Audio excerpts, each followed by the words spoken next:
Amis internautes de Morée TV, bienvenue à vous.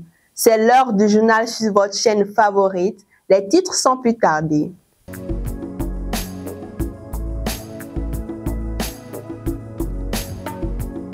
Les candidats admissibles au baccalauréat session de juin 2023 plongent depuis ce lundi 17 juillet aux épreuves sportives.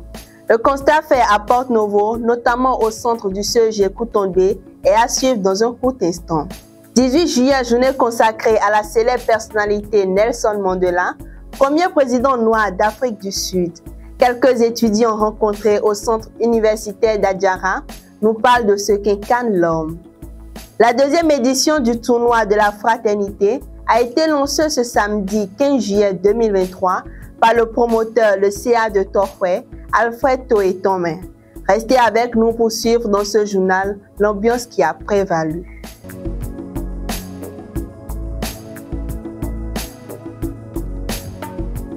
Amis internautes, à nouveau bienvenue. Après la première délibération du baccalauréat session de juin 2023, les candidats admissibles sont soumis depuis ce lundi 17 juillet à la phase sportive des épreuves orales. Suivez le constat fait au centre du CEG Koutondé, dans le 2e arrondissement de Porte-Novo. Fixés sur le sort depuis ce mercredi 12 juillet 2023, les candidats déclarés admissibles au baccalauréat 2023 prennent part depuis ce lundi 17 juillet aux épreuves sportives ici au centre du CEG Koutondé, dans le 2e arrondissement de Porte-Novo. Tout se déroule normalement avec des candidats très heureux d'avoir obtenu ce diplôme qui sanctionne la fin des études secondaires et ouvre la voie aux études universitaires. Je suis d'abord heureux d'avoir reçu au baccalauréat à l'écrit. Mon souhait est que à l'EPS je puisse bien travailler, avoir de bonnes moyennes pour décrocher une bonne mention.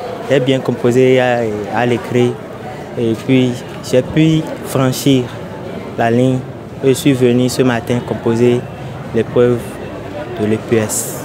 Mon impression sur l'EPS qu'on fait ce matin est qu'ils ont bien organisé, que les dirigeants ont bien organisé la séance et je tiens à les remercier. Le bac a été tellement facile pour moi parce qu'au cours de l'année, j'ai appris. On dit souvent que si on apprend, on sera admis. Donc, je suis tellement contente. Et durant l'année, il n'y a pas eu de perturbations. L'année s'est bien déroulée chez moi. Donc, je suis vraiment contente de moi-même. J'ai fait le meilleur de moi-même. Ce concernant le peu sportif, je me suis bien apprêtée. J'ai préféré avoir 15 de moyenne. Moi, sont bien. Oui, les épreuves sont abordables. On a commencé déjà depuis 7 heures, nous étions dans le centre. Après, on a fait la présence. Les professeurs nous ont remis des fiches qu'on a eu à remplir. Et donc, nous avons commencé les séances, puis on tend déjà presque la fin.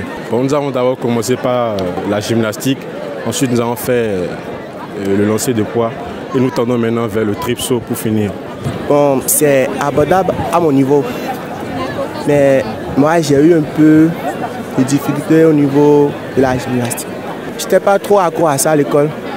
Quand on avait à faire, je fuyais les cours. Mais là, je me suis vraiment...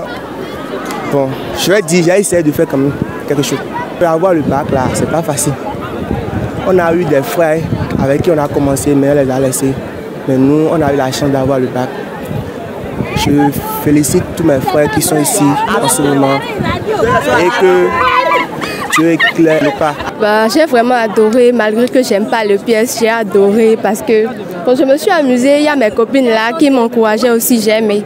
Mes camarades qui ont eu le bac, je leur dis d'abord félicitations car vraiment le bac de cette année, ça a vraiment donné. Je remercie vraiment le président de la République pour les travaux qu'il fait aujourd'hui. Et merci beaucoup. Tout ce que j'ai à leur dire, c'est juste félicitations et bon courage. J'ai constaté que ce que nous avons fait est très très facile et qu'on peut s'en sortir.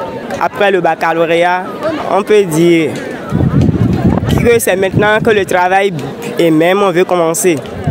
Donc nous devons nous mettre sérieusement au travail et gagner notre avenir. En termes de statistiques, nous recevons au total 1624 candidats admissibles au baccalauréat session 2023. Notamment au niveau des séries A1, A2, B et C, et puis G2, F3 et F4.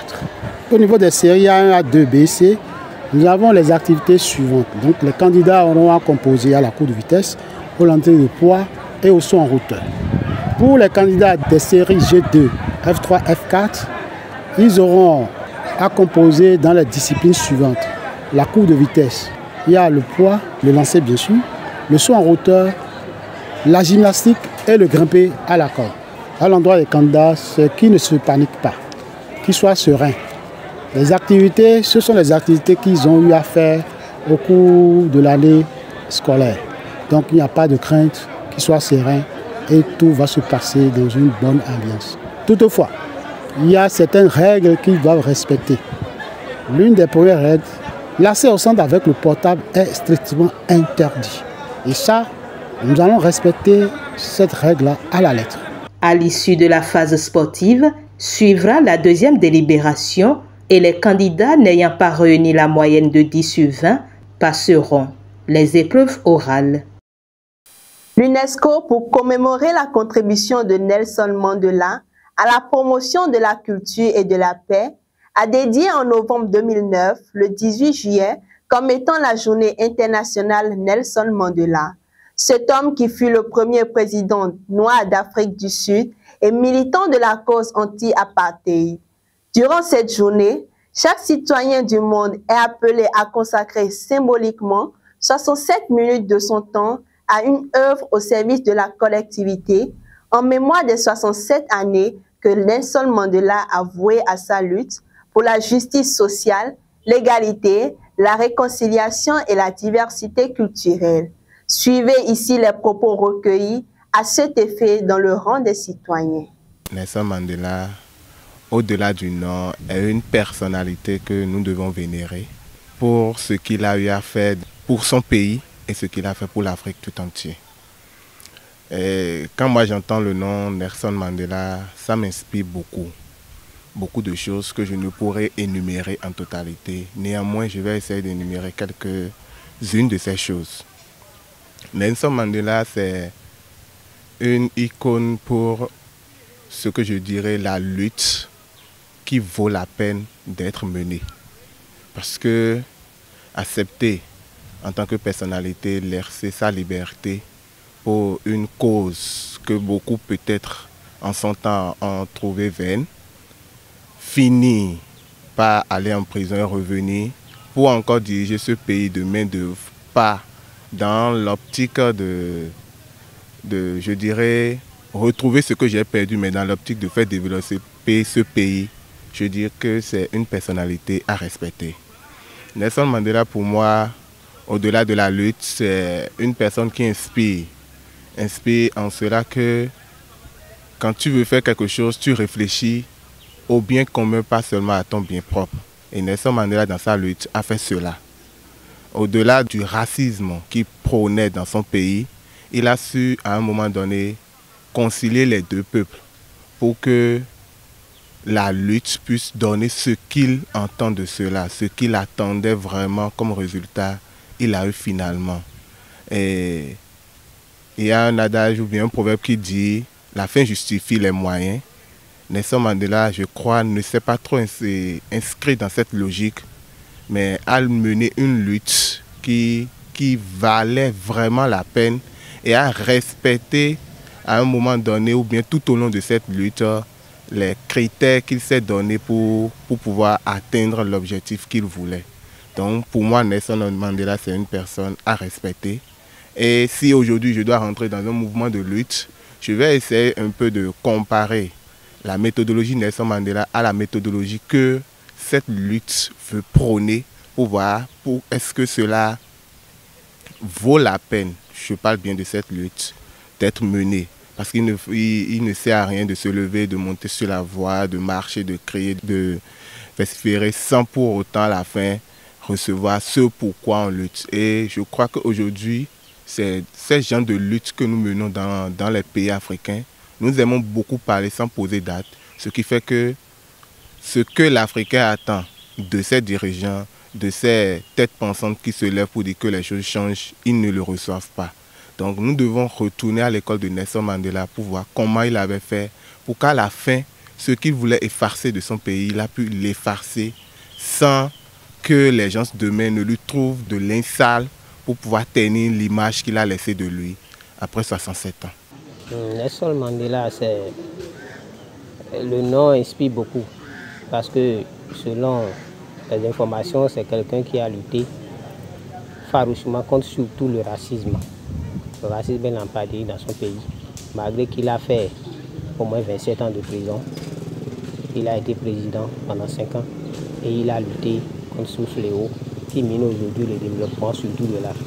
Cette journée consacrée en mémoire de ces gens de personnes, c'est une bonne chose.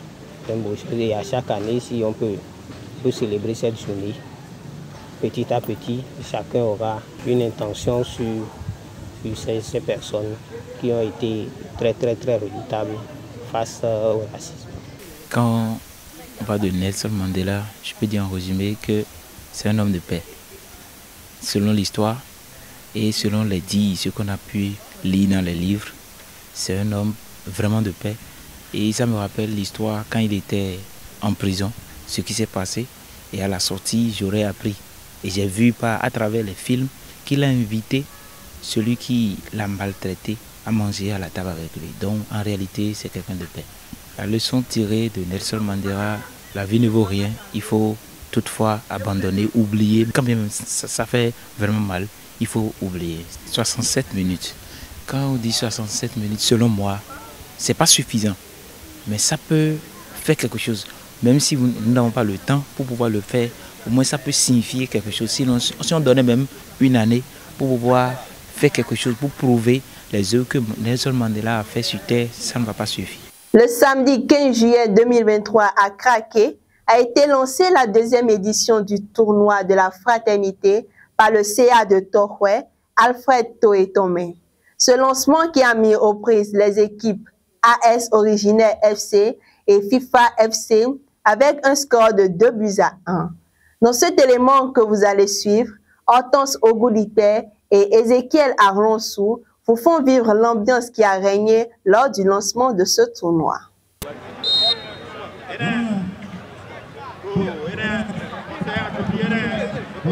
Et c'est reparti pour le tournoi de la fraternité dans l'arrondissement de Torhoué, commune de Sémékodi. Le chef d'arrondissement Alfred Gbetogo Toye-Tomé, promoteur de ce tournoi qui est à sa deuxième édition, a donné le top ce samedi 15 juillet 2023 sur le terrain de Craqué en présence d'un nombre impressionnant de jeunes qui ont effectué le déplacement. Le tournoi de la fraternité, comme le nom l'indique, est une activité qui vient réconcilier les filles et les fils de Torhoué entre eux. Nous voulons nous remettre ensemble, travailler pour l'union ou l'unification de nous tous pour véritablement amorcer le défi du développement dans notre arrondissement.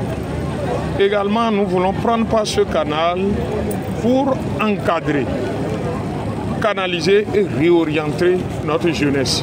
Vous voyez, nous sommes dans un monde et à ce moment-ci, nous enregistrons toute forme de déviance, de fléau, de phénomène. Si nous n'occupons pas sainement nos jeunes, nous risquons d'avoir de mauvaises surprises tout à l'heure. Vous voyez le phénomène de l'extrémisme violent. Vous pouvez être avec vos cousins, vos amis, et vous ne saurez pas qu'ils sont en train d'évoluer sur cette piste. Le phénomène de la cybercriminalité et tout, nous devons faire en sorte que nos jeunes soient pris en charge jusqu'à ce qu'ils deviennent capables d'entreprendre, de participer à la construction de notre cité ou de notre nation.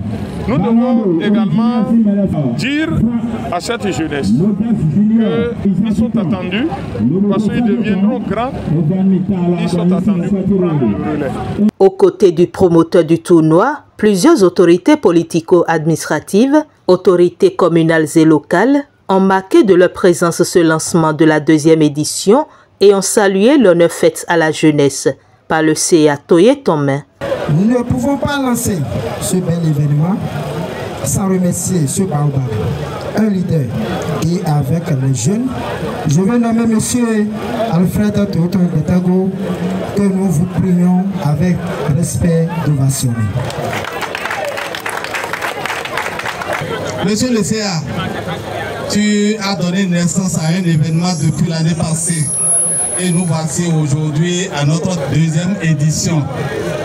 Je voudrais tout simplement dire aux parents que le CA Toyotomi Alfred est certes le promoteur de ce tournoi. Mais aujourd'hui, ce tournoi dénommé la fraternité est devenu notre chose. Et je voudrais demander à nous tous de nous joindre de cœur ouvert à notre frère Toyotomi Alfred pour que ce tournoi se répète chaque année. Et que la jeunesse gagne, et que l'arrondissement de Torbay gagne, et que la commune se développe également à travers la jeunesse. Sans le sport, il n'y aura pas la nation. Sans la nation, il n'y aura pas le sport. Et le CA de Torbay, Toyotomi Alfred, a inauguré ici depuis quelques années cette manifestation pour égayer la jeunesse. Je le salue avec son courage et sa détermination. Quelqu'un a déjà dit que chaque année nous allons répéter l'édition. Effectivement, c'est bien. Quand quelque chose est bien, il faut tricher. Il faut que les autres arrondissements commencent par tricher ce qui se passe à Torbay. Pour ce tournoi, toutes les dispositions ont été prises pour mettre les joueurs dans de bonnes conditions. En témoignent les jeux de maillot qui ont été offerts aux 16 équipes des 10 villages de Torbay qui participent à la compétition. Une compétition à travers laquelle des talents sont également révélés. Tout au début, on n'avait pas cet objectif. Notre objectif était de rassembler les jeunes, les occuper seulement comme j'ai dit. Mais le bonheur a frappé à notre porte. C'est au bénéfice de toute la communauté que nous avons eu ce jeune très talentueux que le tournoi a révélé et qui évolue aujourd'hui au Cameroun. C'est beaucoup de satisfaction pour moi, ça fait beaucoup de fierté, ça fait beaucoup de joie. C'est vrai, le cadre dans lequel nous nous retrouvons, comme je l'ai dit l'année passée, n'est pas trop convenable. Vous voyez, c'est un peu exigu, mais nous continuons de l'utiliser. Nous sommes en train de nous plier en 8 et de nous employer à ce que les autorités au niveau plus élevé puissent faire quelque chose pour construire ce site-là à cette jeunesse. Vous voyez tout le monde que ça a drainé, c'est des milliers. C'est des milliers. Et pour ce monde, je crois que Torbay mérite une ère de jeu réglementaire. Le tournoi va se dérouler sur 1 mois et demi. 1 mois et demi, nous sommes le 15 juillet et nous finissons le 19 août, si le calendrier est rigoureusement respecté. Au cas contraire, on pourrait ouvrir un peu l'intervalle vers la semaine d'après le 19 août. Et j'invite chacun de nous, jeunes, sages, femmes, hommes, à rester disciplinés. Joueurs de chant, joueurs aussi dans le public. Vous savez, il y a des gens qui sont dans le public et qui agitent beaucoup plus les jambes que ceux qui sont sur le terrain. J'invite tout le monde à la discipline, à l'atmosphère de paix, de la tolérance, pour qu'il y ait une bonne cohabitation, pour qu'il y ait un vivre ensemble de fraternité comme nous avons baptisé ce tournoi. Notifions que pour ce lancement, ce sont les équipes de AS Originaire et FIFA FC qui ont croisé les crampons avec à la fin un score de 2 buts à 1, dont un penalty en faveur de AS Originaire. Merci à vous, très chers amis internautes de Mouride TV, pour nous avoir suivis et surtout n'oubliez pas d'aimer la vidéo, de la partager et de vous abonner sur notre site web www.mouride-prod.bj. notre chaîne YouTube Mouride TV et notre page Facebook Mouride TV. À très bientôt.